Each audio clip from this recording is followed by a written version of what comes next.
Capítulo 16.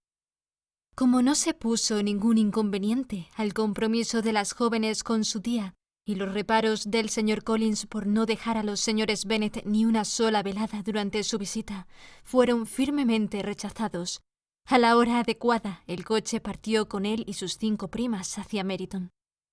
Al entrar en el salón de los Phillips, las chicas tuvieron la satisfacción de enterarse de que Wickham había aceptado la invitación de su tío y de que estaba en la casa. Después de recibir esta información, y cuando todos habían tomado asiento, Collins pudo observar todo a sus anchas. Las dimensiones y el mobiliario de la pieza le causaron tal admiración que confesó haber creído encontrarse en el comedorcito de verano de Rosings. Esta comparación no despertó ningún entusiasmo al principio, pero cuando la señora Phillips oyó de labios de Collins lo que era Rosings y quién era su propietaria, cuando escuchó la descripción de uno de los salones de Lady Catherine y supo que solo la chimenea había costado 800 libras, apreció todo aquel cumplido. Y casi no le habría molestado que hubiese comparado su salón con la habitación del ama de llaves de los Bourne.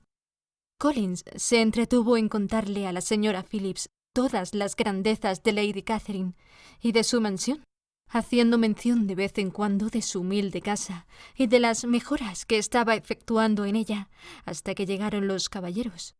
Collins encontró en la señora Phillips una oyente atenta, cuya buena opinión del rector aumentaba por momentos, con lo que él le iba explicando, y ya estaba pensando en contárselo todo a sus vecinas cuanto antes. A las muchachas, que no podían soportar a su primo, y que no tenían otra cosa que hacer que desear tener a mano un instrumento de música y examinar las imitaciones de China de la repisa de la chimenea. Se les estaba haciendo demasiado larga la espera. Pero por fin aparecieron los caballeros. Cuando Wickham entró en la instancia, Elizabeth notó que ni antes se había fijado en él, ni después lo había recordado con la admiración suficiente. Los oficiales de la guarnición del condado gozaban en general de un prestigio extraordinario. Eran muy apuestos y los mejores se hallaban ahora en la presente reunión. Pero Wickham, por su gallardía, por su soltura y por su airoso andar, era tan superior a ellos como ellos lo eran al rechoncho tío Phillips, que entró el último en el salón apestando a Oporto. El señor Wickham era el hombre afortunado al que se tornaban casi todos los ojos femeninos, y Elizabeth fue la mujer afortunada a cuyo lado decidió él tomar asiento.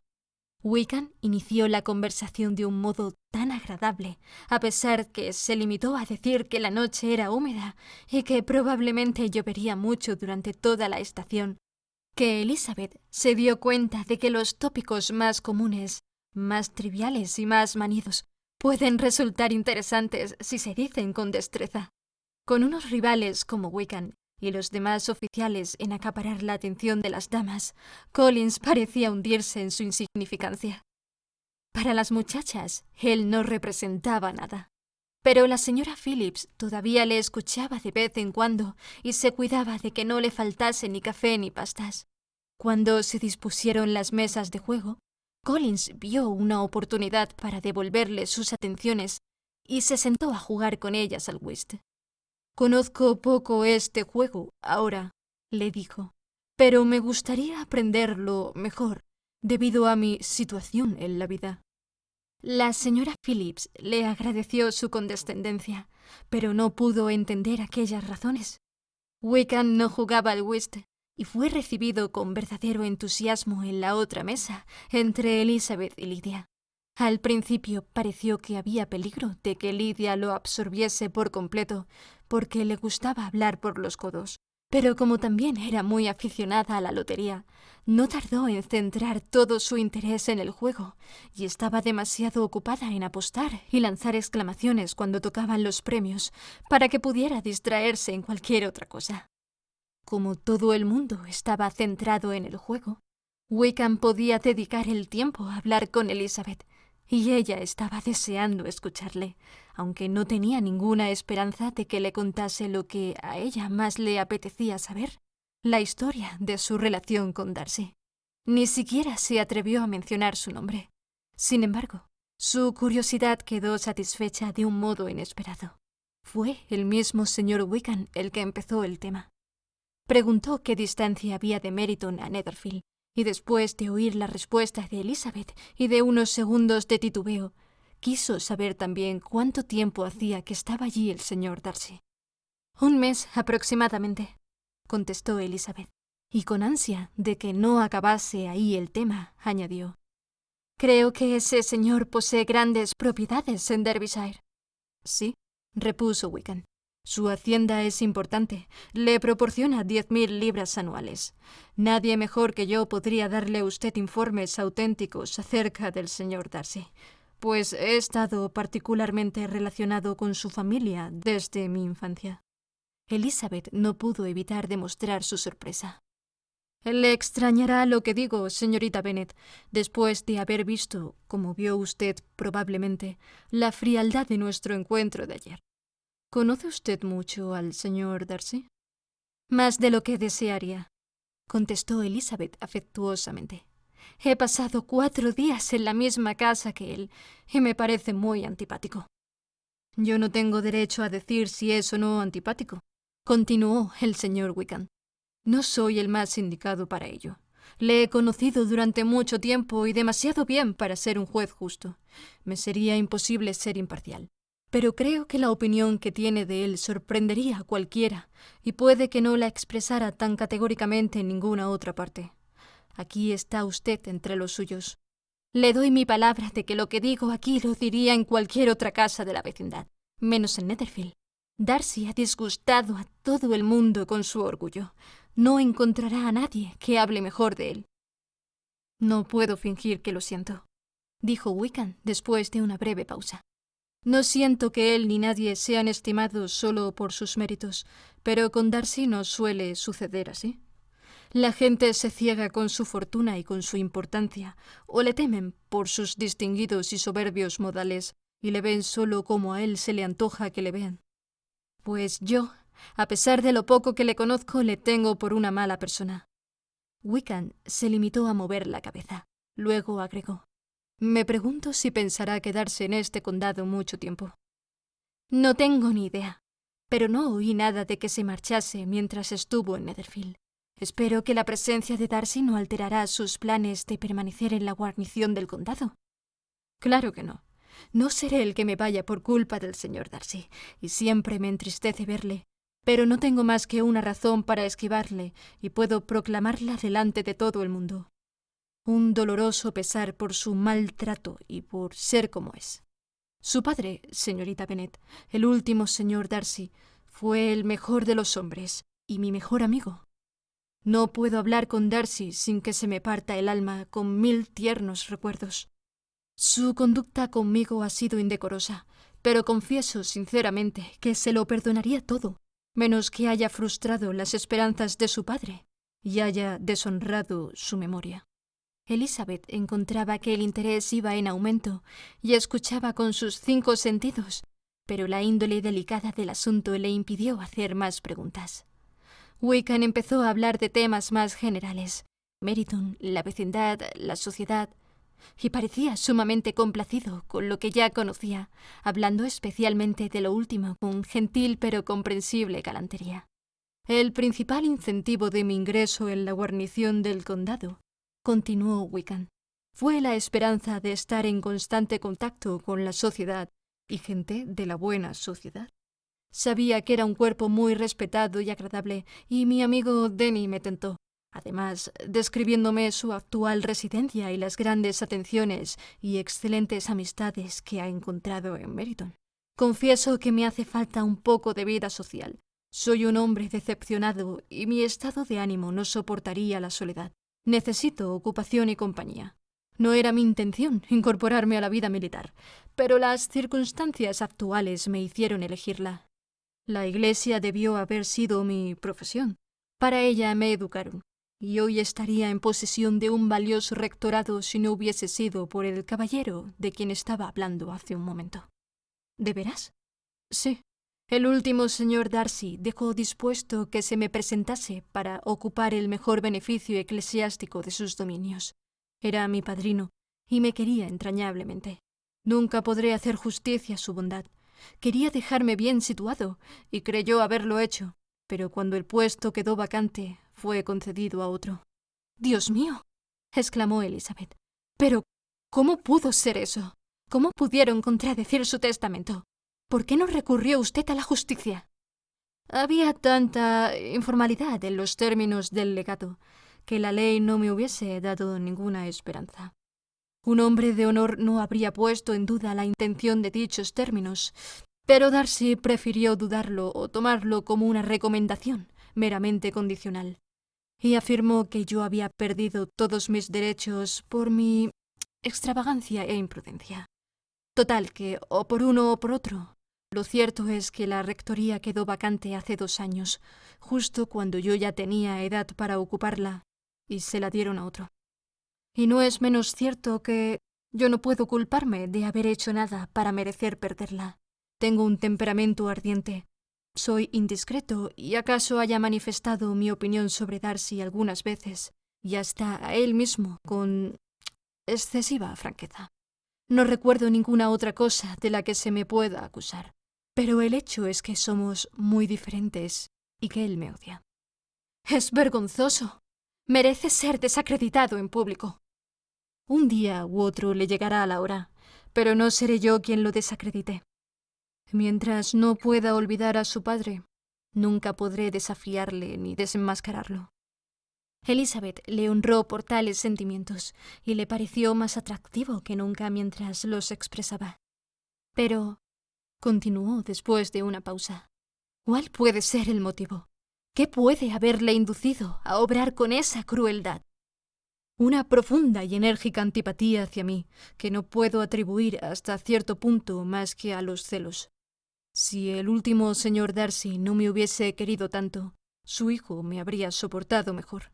Pero el extraordinario afecto que su padre sentía por mí le irritaba, según creo, desde su más tierna infancia. No tenía carácter para resistir aquella especie de rivalidad en que nos hallábamos, ni la preferencia que a menudo me otorgaba su padre.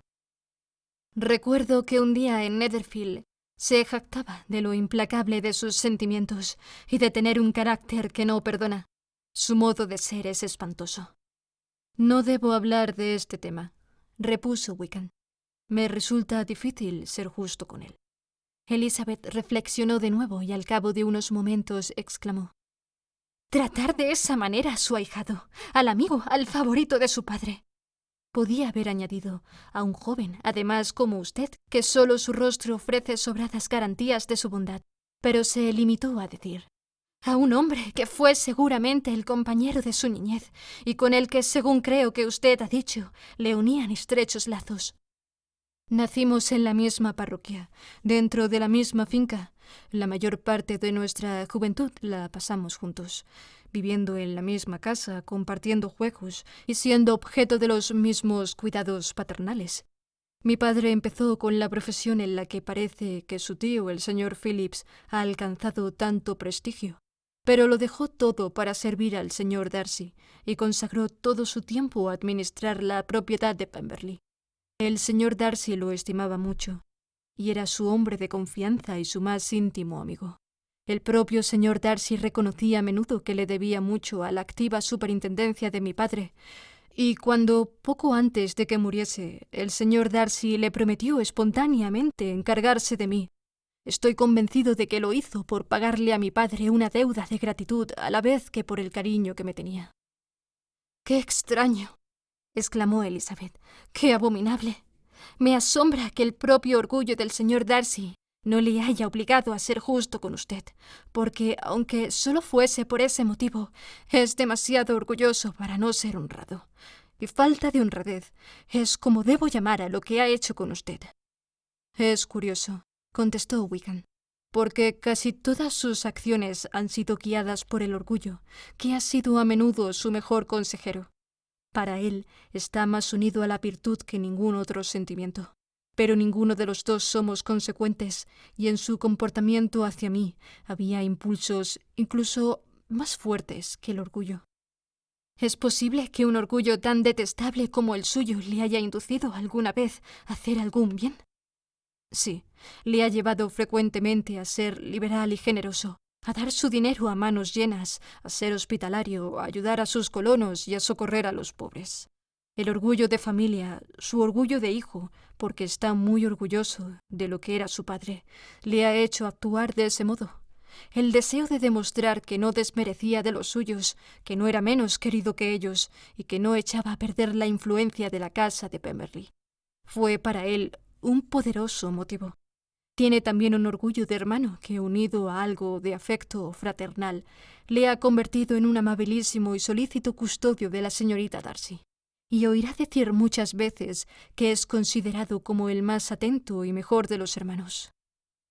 ¿Qué clase de muchacha es la señorita Darcy?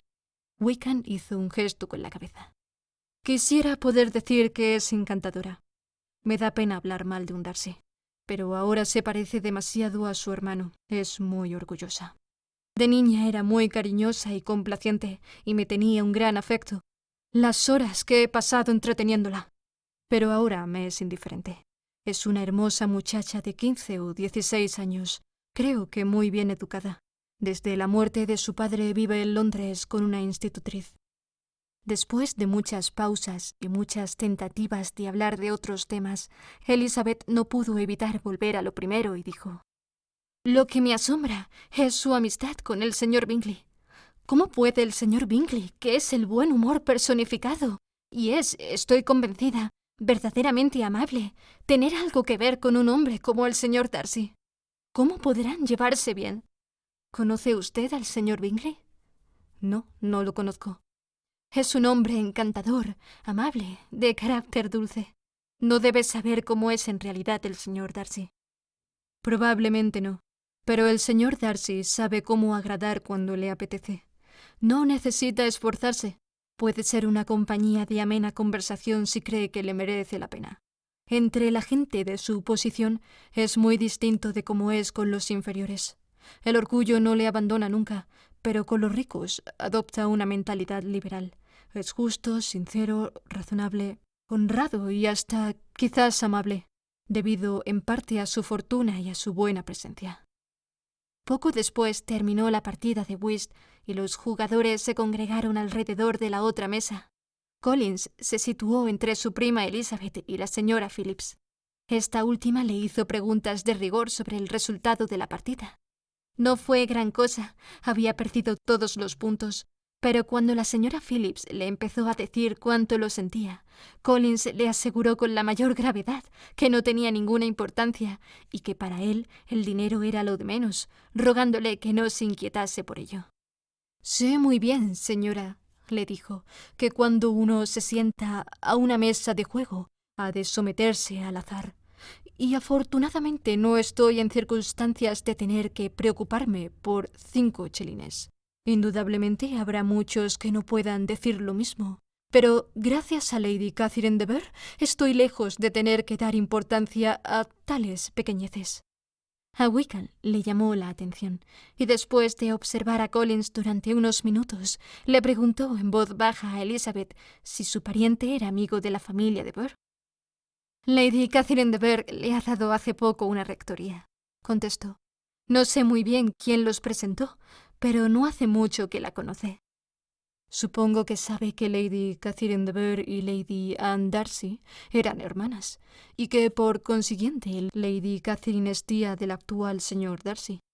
«No, no tenía ni idea. No sabía nada de la familia de Lady Catherine. No tenía noción de su existencia hasta hace 2 días. Su hija, la señorita de Bourgh, heredará una enorme fortuna, y se dice que ella y su primo unirán las 2 haciendas». Esta noticia hizo sonreír a Elizabeth al pensar en la pobre señorita Bingley.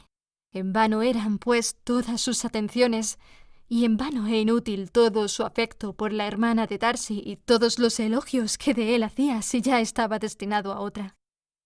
«El señor Collins», dijo Elizabeth, «habla muy bien de Lady Catherine y de su hija, pero por algunos detalles que ha contado su señoría, sospecho que la gratitud le ciega y que, a pesar de ser su protectora, es una mujer arrogante y vanidosa».